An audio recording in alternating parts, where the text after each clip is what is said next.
అఖిలపక్ష భేటీకి సంబంధించి మరిన్ని వివరాలు మా ప్రతినిధి అరుణ్ ప్రత్యక్ష ప్రసారం ద్వారా అందిస్తారు. Thank you. కొద్దిసేపటి క్రితం ప్రారంభమైనటువంటి అఖిలపక్ష భేటీ హోంమంత్రి రాజ్నాథ్ సింగ్ నేతృత్వంలో జరుగుతున్నటువంటి అఖిలపక్ష భేటీ ప్రస్తుతం కూడా కొనసాగుతుంది. పార్లమెంటు లైబ్రరీ భవనంలో జరుగుతున్నటువంటి అఖిలపక్ష భేటీలో దాదాపు 15 పార్టీలకు సంబంధించినటువంటి నేతలు హాజరయ్యారు. ఈ భేటీకి కేంద్ర హోంశాఖ కార్యదర్శి రాజీవ్ గౌబా, అదేవిధంగా హోంశాఖ అంతర్గత భద్రతా వ్యవహారాల సంయుక్త కార్యదర్శి సిఆర్పిఎఫ్ అడిషనల్ డీజీ కూడా భేటీకి హాజరయ్యారు. హోంశాఖ అదేవిధంగా సిఆర్పిఎఫ్ ఇరువురు కూడా ఒక పవర్ పాయింట్ ప్రజెంటేషన్ను విపక్షాలకు అంటే పుల్వామాలో జరిగినటువంటి ఏ విధమైనటువంటి దాడి జరిగింది, అక్కడ ఉన్నటువంటి పరిస్థితులు ఏమిటి, ఏ విధమైనటువంటి అంటే ప్రాథమిక సమాచారం ప్రకారం ఏ విధమైనటువంటి పేలుడు పదార్థాలు ఉపయోగించారు, ఆ తర్వాత పరిణామాలు, వీటన్నిటిపైన ఒక ప్రజెంటేషన్ను హోంశాఖ ఇస్తున్నట్లుగానే ప్రస్తుతం పార్లమెంట్ నుంచి వస్తున్నటువంటి సమాచారం ప్రకారం తెలుస్తూ ఉంది.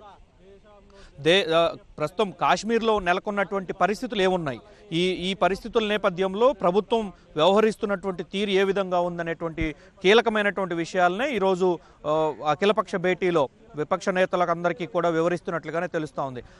ప్రధానంగా చూసుకుంటే పాకిస్తాన్ ప్రేరేపిత ఉగ్రమూకలు ఏ విధంగా అయితే దాడి చేస్తున్నాయో కాశ్మీర్ను టార్గెట్గా చేసుకుని కాశ్మీర్లో ఉన్న యువతని ప్రలోభపరుచుకోవటమో బెదిరించటమో ఏదో రకంగా తమ వైపు తిప్పుకొని ఉగ్రమూకలుగా తయారు చేస్తున్నటువంటి విధానాలన్నింటినీ కూడా దేశం ప్రధానంగా చూసుకుంటే హోంమంత్రిత్వ శాఖ విపక్ష నేతల ముందు పెడుతున్నట్లుగానే తెలుస్తూ ఉంది. ఇప్పటికే దేశంలోనూ మరియు విదేశీ పరంగా అంటే దౌత్యపరంగా కూడా అన్ని రకాలుగా ఏ విధంగా వ్యవహరించబోతున్నారు, ఇప్పటి వరకు తీసుకున్నటువంటి చర్యలు ఏ విధంగా ఉన్నాయనేటువంటి విషయాలని కీలకంగా వ్యవహరిస్తున్నారు. నిన్న అంటే పుల్వామాలో దాడి జరిగిన తర్వాత పాకిస్తాన్ ప్రేరేపిత దాడిగానే ఇది తొలుత భావించినప్పటికీ అదే వాస్తవాలు కూడా బయటకు వస్తున్నాయి. జైషే మహమ్మద్ తీవ్రవాది మౌలానా మసూద్ అజహర్ కరాచీ కేంద్రంగా నడిపిస్తున్నటువంటి కార్యకలాపాలన్నింటినీ కూడా ఈ సందర్భంలోనే భారత ప్రభుత్వం విదేశాలకు దౌత్యపరంగా తీసుకోవాల్సినటువంటి చర్యల్లో కీలకంగా పొందుపరిచినట్లుగానే తెలుస్తూ ఉంది. నిన్న దాదాపు 8-9 దేశాలకు సంబంధించినటువంటి రాయబారులతోటి విదేశాంగ మంత్రి సుష్మా స్వరాజ్ కీలకమైనటువంటి భేటీ నిర్వహించారు. పాకిస్తాన్ ప్రేరేపిత కేంద్రంగా ఏ విధంగా జరుగుతుంది, కాశ్మీర్లో అలజడులు సృష్టించడం కానీ అంతర్గత పరిస్థితులను దెబ్బతీయటం కానీ అదేవిధంగా అలజడులు సృష్టించే నేపథ్యంతో సైనిక బలగాలపైన స్థానిక పోలీసులపైన యువతను రెచ్చగొట్టే విధంగా వ్యవహరిస్తున్నటువంటి తీరంతటిని కూడా ఈ సందర్భంలో వివరిస్తున్నటువంటి పరిస్థితి తెలుస్తూ ఉంది. మరోవైపు దౌత్యపరంగా తీసుకుంటున్నటువంటి చర్యలతో పాటుగా అంతర్గతంగా భద్రతా చర్యలు ఏ విధంగా చేపట్టారనే విషయంపై కూడా ఈరోజు భారత ప్రభుత్వం విపక్షాలకు వివరిస్తున్నట్లుగా తెలుస్తూ ఉంది. ఇకపై చేపట్టే చర్యలు ఏ విధంగా ఉండబోతున్నాయి, ఎక్కడైతే ఉగ్రమూకలు కాశ్మీర్లో ఉన్నటువంటి పరిస్థితులను తమ అధీనంలోకి తీసుకోవాలని ప్రయత్నం చేస్తున్నాయో ఆ నేపథ్యంలో జరుగుతున్నటువంటి అలజడులు సందర్భం కానీ వాటిని నియంత్రించే విషయంలో కానీ చేపట్టినటువంటి చర్యలన్నింటినీ కూడా ఇప్పటికే వివరించినట్లుగానే తెలుస్తూ ఉంది. హోంమంత్రిత్వ శాఖ మరోవైపు ప్రధాని కార్యాలయం ఇప్పటికే అన్ని రకాల సాయుధ బలగాలకు పూర్తి స్థాయి స్వేచ్ఛ ఇవ్వడంతో పాటుగా ఉగ్రమూకలను నియంత్రించడము అదేవిధంగా దాడులకు పాల్పడే వారిని నియంత్రించడంతో పాటుగా ఎవరైతే దాడులు చేస్తున్నట్టు సమాచారం ఉందో ఆ సమాచారానికి అనుగుణంగా వెనువెంటనే చర్యలకు దిగేందుకు అవకాశం ఉన్నటువంటి పరిస్థితులన్నింటినీ కూడా ఈరోజు సాయుధ బలగాలకు కల్పించేటువంటి అవకాశం కనిపిస్తూ ఉంది.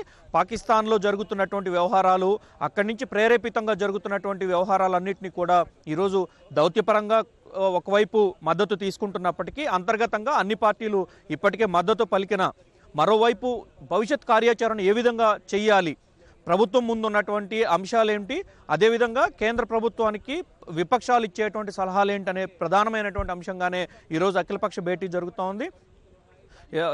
పాకిస్తాన్ ఈరోజు దేశంలో అంటే మన దేశంలో జరుగుతున్నటువంటి భారతదేశంలో జరుగుతున్నటువంటి అనేక అంశాలకు కారణమైనప్పటికీ తమకు ఈ సందర్భంలో ఎటువంటి పాత్ర లేదని తమ వైపు నుంచి ఎటువంటి అవకాశాలు లేవని చెప్పి స్పష్టంగా చెప్తున్నప్పటికీ కూడా దానికి అనుగుణంగా ఉన్నటువంటి సాక్ష్యాధారాలన్నింటినీ కూడా దౌత్యపరంగా అన్ని దేశాలకు ఇచ్చేందుకు భారత ప్రభుత్వం సిద్ధమవుతా ఉంది.